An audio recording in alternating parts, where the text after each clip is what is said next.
कहाँ जाना है मैडम? तेज बारिश में सड़क किनारे खड़ी कविता ने हाथ हिलाकर ऑटो को रुकने का इशारा किया तो उस ऑटो के ड्राइवर रघु ने अपना ऑटो रोककर कविता से पूछ लिया, भैया जाना तो पटेल नगर था, लेकिन आप मुझे चौराहे तक छोड़ दीजिए।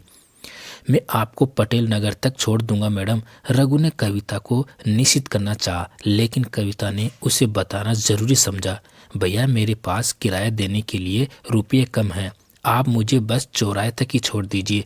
कविता की मजबूरी समझते हुए रघु ने उसे ऑटो की पिछली सीट पर बैठने का इशारा किया।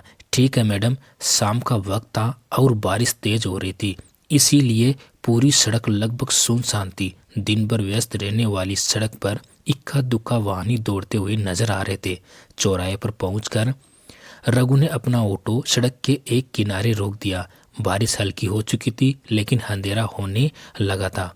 ऑटो से उतरकर कविता ने अपनी मुट्ठी में दबा एक 20 रुपये का नोट रघु की ओर बढ़ा दिया।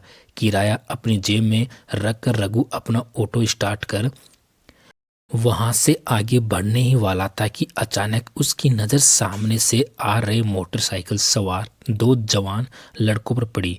मोटरसाइकिल की पिछली सीट पर बैठा लड़का सिगरेट के छल्ले उड़ाता सड़क के एक किनारे से होकर धीरे धीरे आगे बढ़ रही कविता को बड़े गौर से निहार रहा था। मोटरसाइकिल सवार दोनों लड़के कविता के करीब पहुंचने ही वाले थे कि रघु ने अपना ऑटो वापस मोड़ लिया।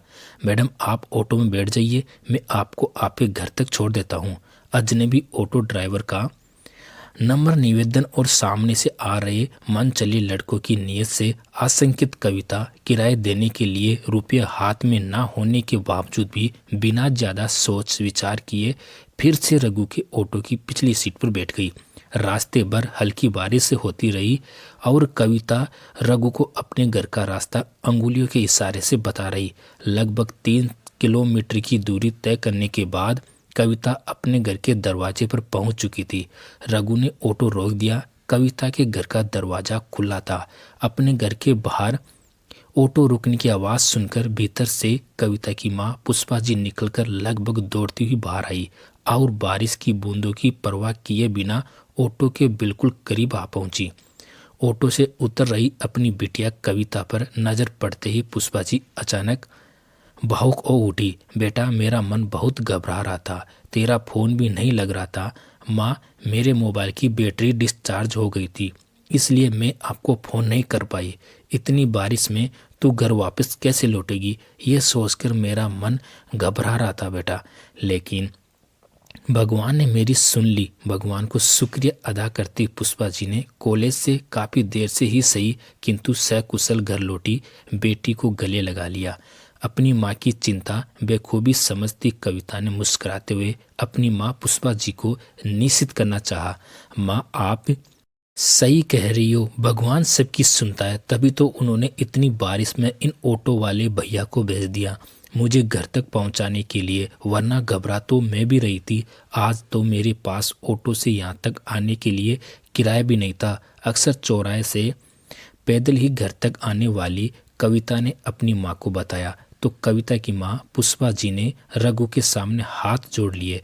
बेटा ऑटो का किराया तो मैं तुम्हें दे दूंगी, लेकिन तुमने आज मेरी बेटी की मदद की है, उसका कर्ज मैं जीवन भर नहीं चुका पाऊंगी। एक अधेड़ उम्र की महिला को यूं अचानक अपने सामने हाथ जोड़े खड़े देख रघु ने पुष्पा जी को सहज महसूस कराने की कोशिश की। माताजी ऐसी कोई बात नहीं है, बहन बेटी तो सबके घर में होती है। मैंने सिर्फ पैसेंजर समझकर नहीं, अपनी छोटी बहन समझकर इन्हें घर तक पहुंचाया है। मुझे किराया नहीं चाहिए। भारी बारिश में मसीहा बनकर आए उस अजनबी ऑटो ड्राइवर के शब्दों में गजब का अपनापन महसूस करती पुष्पा जी के साथ साथ कविता भी अचानक निशब्द हो गई। लेकिन रघु संतुष्ट भाव से अपना ऑटो स्टार्ट कर तेजी से वापस मुड़ गया। दोस्तों कहानी आपको कैसी लगी कमेंट करके जरूर बताना। आपका धन्यवाद।